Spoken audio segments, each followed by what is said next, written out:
Any friend of the innkeeper is a friend of mine. I hope it's to your liking.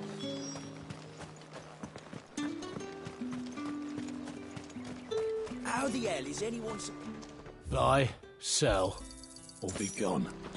That's everything. Let's see how Jill's getting on. And what can I do for you? I'll be here if you need me.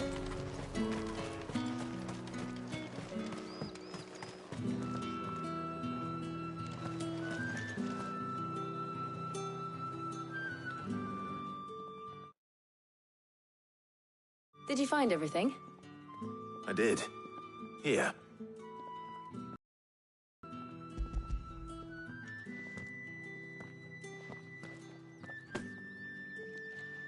Garlic and pepio nuts. Perfect. Now all that remains is for Harpocrates to somehow turn all this into what Mid needs to keep her engine cool.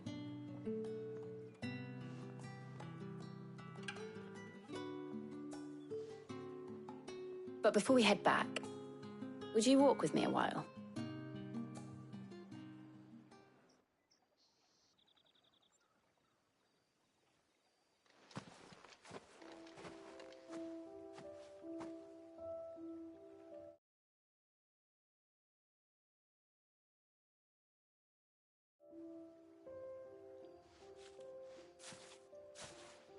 Thank you for asking me to help you today. It makes a nice change. It does. It's good to get away from all the battle and bloodshed for once. Just being here reminds me of when we were children. Do you remember? Walking down Market Street in Rosalith, taking in the sights and smells. How could I forget? What with Torgal's antics. Remember how his nose would prick up at the scent of sausages? He'd go racing away and we'd have to go running after him. We wouldn't catch you now, would we, boy? Was there anything you wanted to buy for yourself while we're here? There was, yes. Well, sort of.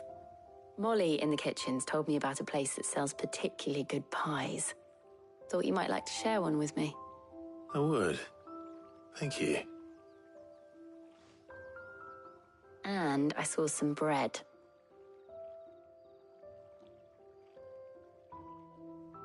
Big white cobs like the baker back in Rosalith used to make. What do you think? I thought we might get some soup to dip it in.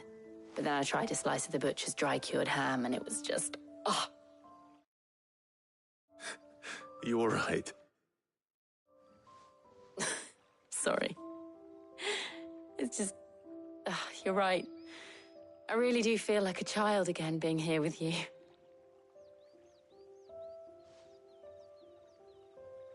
Clive. Is it wrong of me to enjoy this? No, Jill. This is how life should be. And it's how our lives will be when our work is finally done. When we can live on our own terms.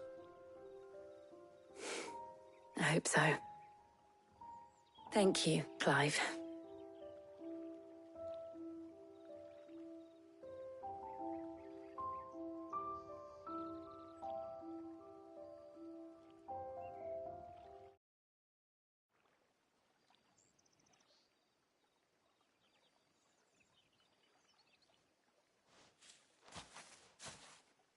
Well, I suppose we better be getting back. I need to give these ingredients to Harpocrates and Talia. I'll see you at the hideaway. Take care. I will. You too.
wonder how Hippocrates is getting on with the moon dew.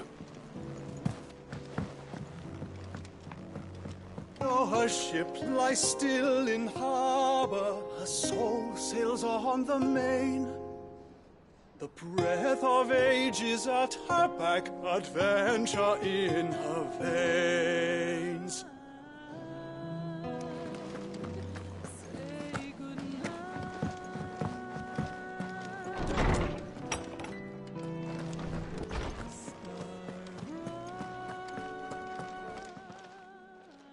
How's work on the shielding progressing, Hippocrates?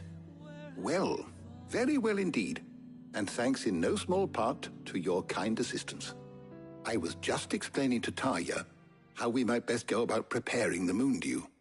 And now that we have all the ingredients, we may begin. You can count on me. I've mixed more than a few mysterious concoctions in my time. I'm sure you have. What about the shielding itself? Work is underway, under the watchful eyes of Bardolph and Obolus. Apparently, it'll be ready soon. Thank you. All of you.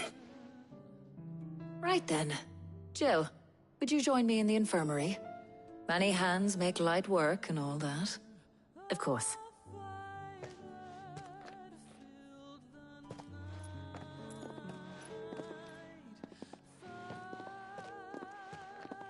Oh, and Clive, thank you. It was nice, just being with you.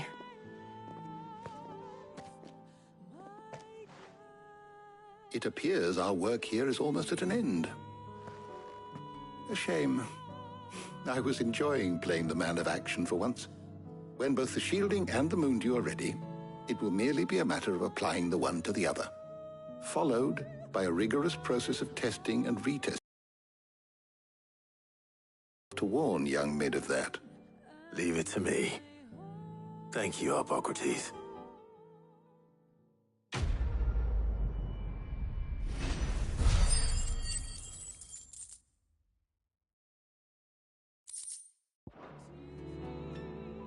Well, I better go and give Mid the good news then.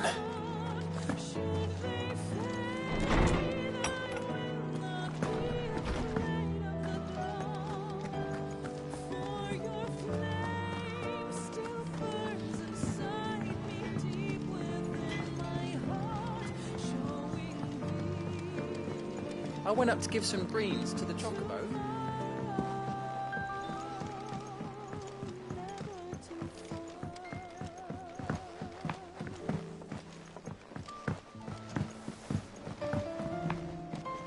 Mid hasn't been Editors started reading books that don't have any pictures in. I think Mid might need some help.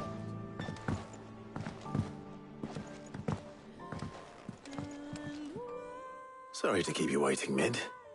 But you'll be pleased to know that work on the shielding is underway. You found something for it? In a manner of speaking, Hippocrates knew of a substance that's highly resistant to heat. A coating that should provide the protection you need. He's supervising the construction and testing of the shielding as we speak. Brilliant! I knew you wouldn't let me down. Don't thank me. I'm just the errand boy.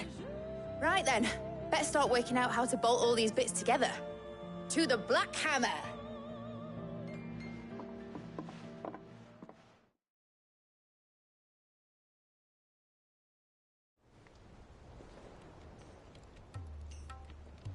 You know, when I got into the smithing game, I thought I'd be making swords and shields, not thermal bleeding didgeridoo-dahs. Displacement stacks. Same difference. Whatever you call it, I ain't putting it together in here. It's cramped enough as it is. Let's take this outside. Mid, you get all the parts lined up on the deck. I'll take care of the rest. On my way! Oh, and bring me the biggest hammer you can find. This is gonna require some precision walloping.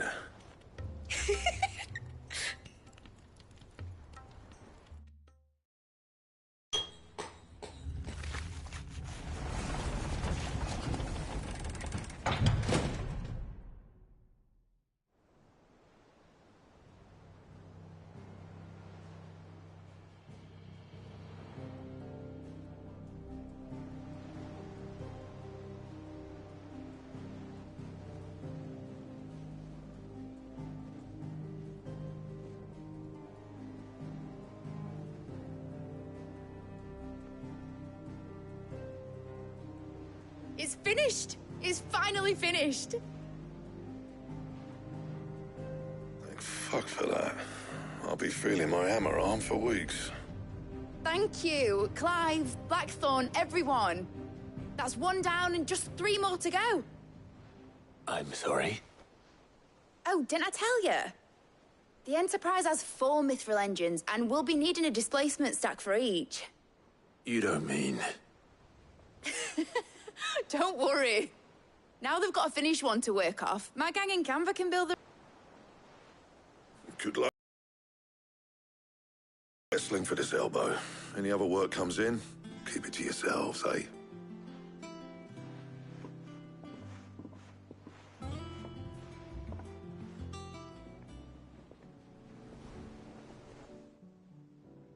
What's the matter?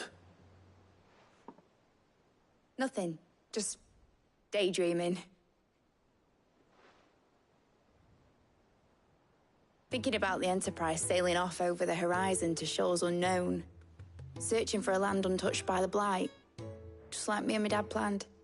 So if the worst came to the worst and every scrap of soil in the Twins turned black, we might still have a chance. That's what she was meant to be. You see, one last chance just in case we needed it. But now she's so close to being finished, I've realized I don't want her to be that. I don't want her to be just a lifeboat for us to cling to if things get desperate. I want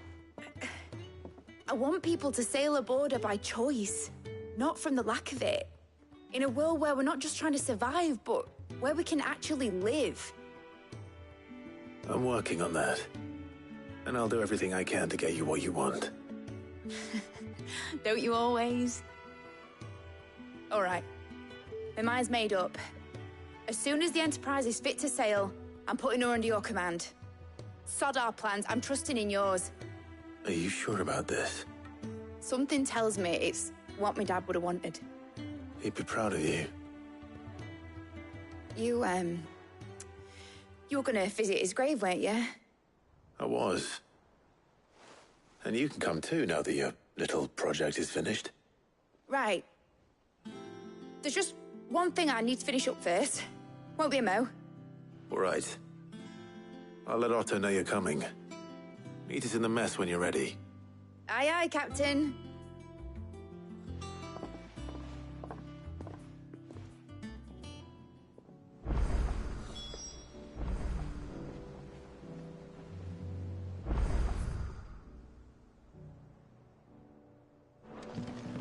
Mid told me she was building a ship.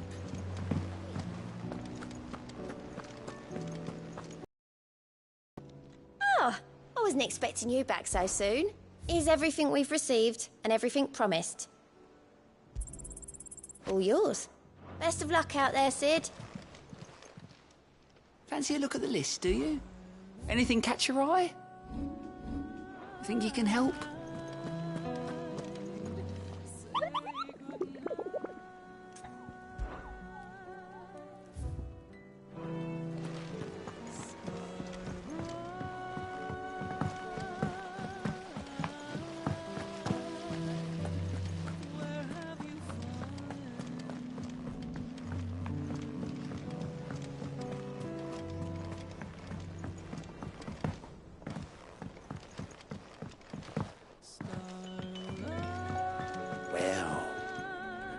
Here, Sid.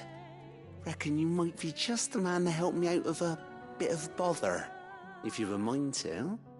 Let's hear it. Well, it's about this alembic the Chief's got me making. Lovely bit of kit it is. Bung. The solution you want splitting, and it'll separate it out, just like that. Problem is, it won't always get rid of all the impurities. And with some of the stuff we need it for, that ain't good enough. Which is why I've been looking for something to filter the liquid we'll be cooking off. And that's where I was hoping you could help me out.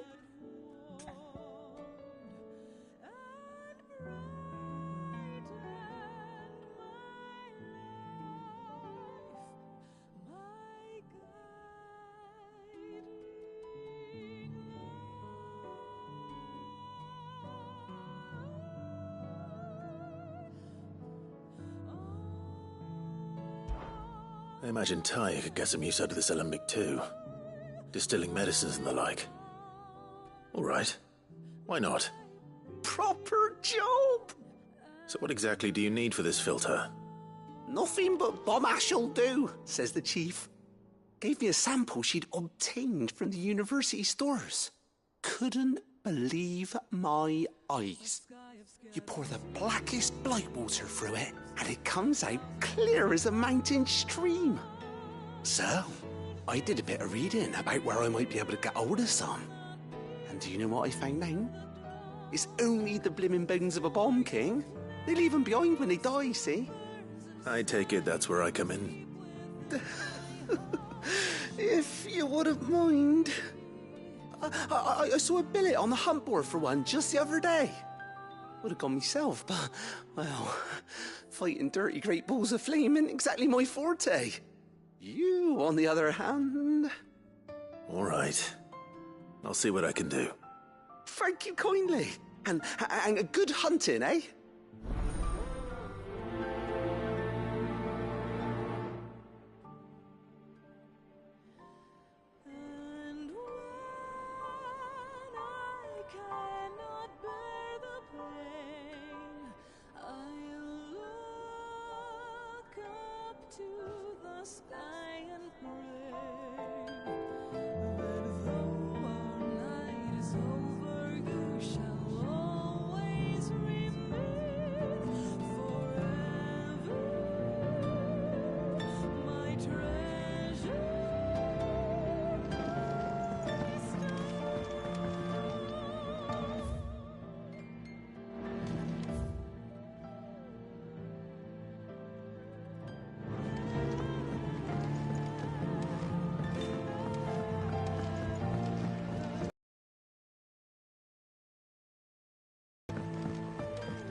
Mid told me she was building a ship.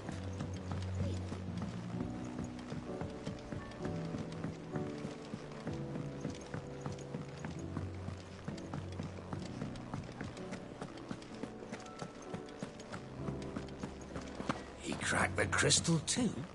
You're joking.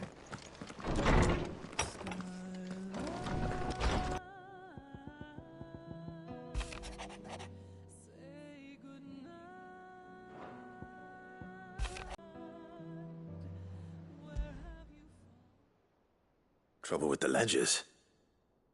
Shouldn't he be asking Otto for help?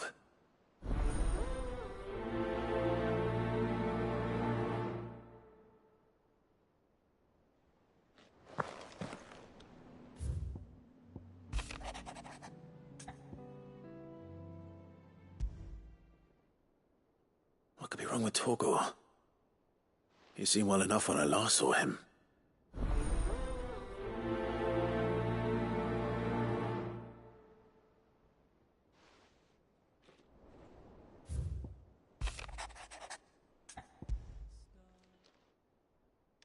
Hopefully it's nothing. But I should speak to Blackthorn just in case.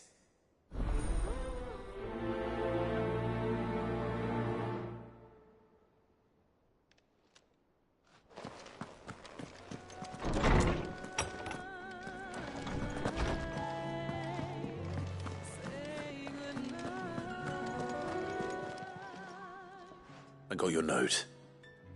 You think something's wrong with Torgor? So you can read. Congratulations. But I didn't say I were wrong with him. I said something weren't right. He's not been eating me treats. He used to love cracking the bones from Molly's boiled brown, but now he won't so much as look at them. Didn't like him. Which is why I'm of a mind that his mind's on something else. You've not been working him too hard, have you?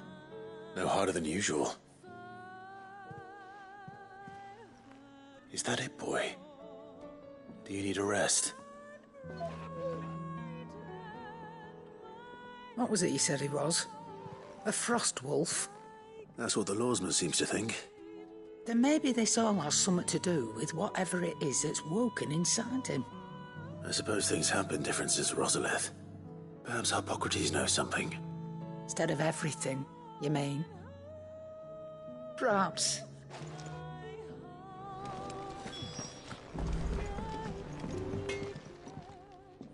Blackthorn, do you have a moment? Not really, no. This won't take long. I just wanted to ask how you're getting on. August was worried about you, that you might still be doubting your craft, even after learning the trick of that cuirass. Is there something else weighing on your mind? Perhaps sharing your thoughts might help. That bastard's like a dog with a bone. Still, he's got a keen eye, I'll give him that. He's just... well, Karen showed me something. Something I've never seen before. And that was? A sword. An odd-looking thing with a single-edged blade. The metal itself wasn't anything to write home about, but fuck me, the edge on it. You could slice a man clean in two with a weapon like that, and he'd be halfway home before he even realised he'd been cut. So that's what's troubling you? Nah, not troubling me exactly. More distracting. Can't stop thinking, how do you get an edge that sharp? It's driving me mad. And if you knew how to do it, we could arm the curse breakers with even better blades. That's about the size of it, yeah. I'll see what I can find out. Sharper swords are always welcome. And we can't have our master blacksmith being distracted. You're a soft touch, you know that. But I can't say I'm not grateful for it. Good luck, eh? Thank you. Let's see what Karen knows about this sword.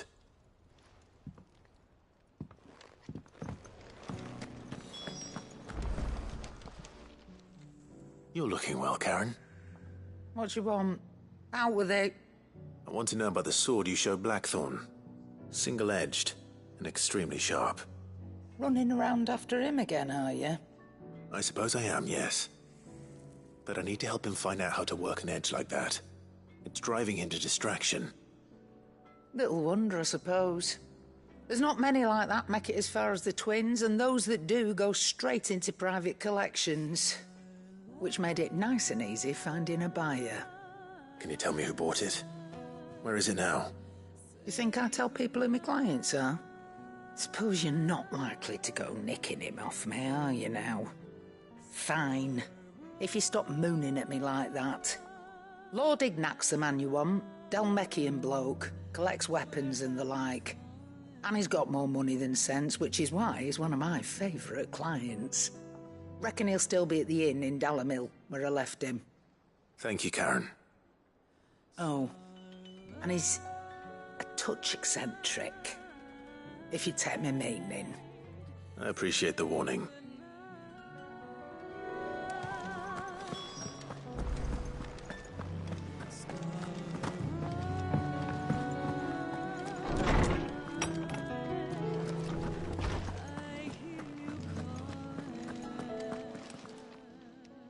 Lawsman, I need to ask you about Torgal.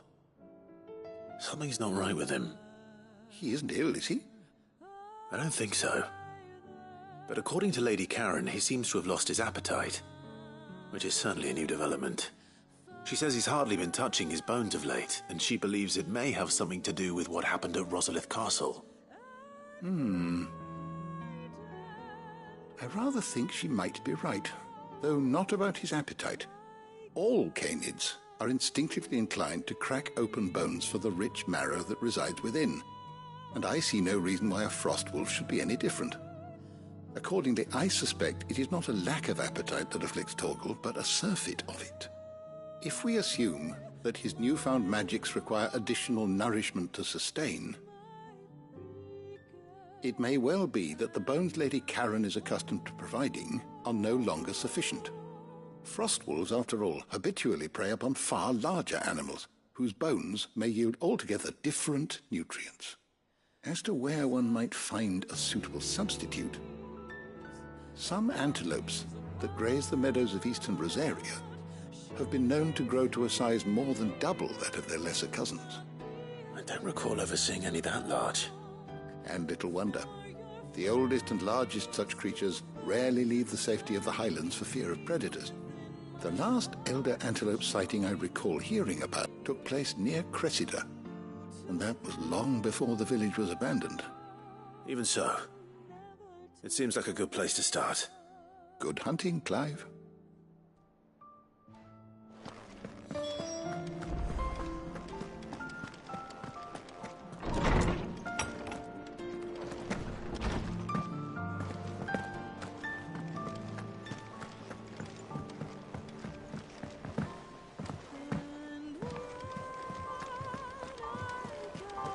Is that the thing Tomes helped to build? Mid told me she was building a ship.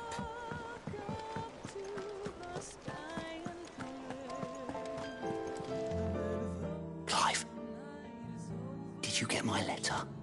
That's why I'm here. Shh. Otto won't be listening. Is this better? A little. Listen. I've some bad news. It turns out the hideaway may be slightly behind in its payment to certain lenders, and it may be my fault. But I swear to the goddess, I thought I had the numbers square. Sadly, that square turned out to be more of a circle. 0, you might say. I can straighten it out, I swear, but it's going to take some time, and I'm going to need help keeping it from Otto. Bit late for that, I'd say. There you are! What a surprise! So let me get this straight. You forget to pay our lenders what they're due, and instead of coming straight to me, you get Clive to come to you. And I hope he'll dig you out of the hole you've dug for yourself. Clive, the man in charge of the place you've been cheerfully trying to bankrupt. And you thought this was a cunning plan. Why? Well, who needs paying? Oh, just Martha. And the dame. And, well, Lady Karen. But only 500 talents. We owe 3 of our most trusted friends 5 million gil. Each. 5 million each. They lent us the bulk of the money we used to rebuild the hideaway, you see, and, well, I must have made some sort of oversight. Those ledgers were my responsibility, and it was my decision to entrust them to you. This is my fault. Do we have that much to hand? I can always ask my uncle. No, we don't. And no, you won't. We've lightened Lord Rosfield's purse enough. After the king's ransom we had off him, he deserves better than to see our begging bowl. Besides, we'll need to learn to stand on our own if we're going to make this work. All right. But that doesn't mean you have to shoulder the burden yourself. Is there anything I can do to help? There might be. How'd you fancy taking these to Martha and the dame? Rocks. Rocks, he says. Worth 1,000 talents apiece, these are. A little something Sid and I set aside for when times got lean. And I reckon 15 million in overdue debt probably qualifies. I just hope our associates' eyes are a bit more discerning than yours. I'm sure there will be. Should be me making the rounds, really. But you know how it is with this place. Orders to bark, arses to wipe, and all that. I know. Which is why I don't mind going in your place. Go. Do you know why I only gave Master Clive here 2 star rubies? Because you'd rather Lady Karen killed me. Because I'd rather Lady Karen killed you. Yes. Well, I suppose this is goodbye then. Don't worry. I'm sure Karen will understand. Really? Do you think so? No, I don't.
A sky of scattered tears, 1,000 years apart.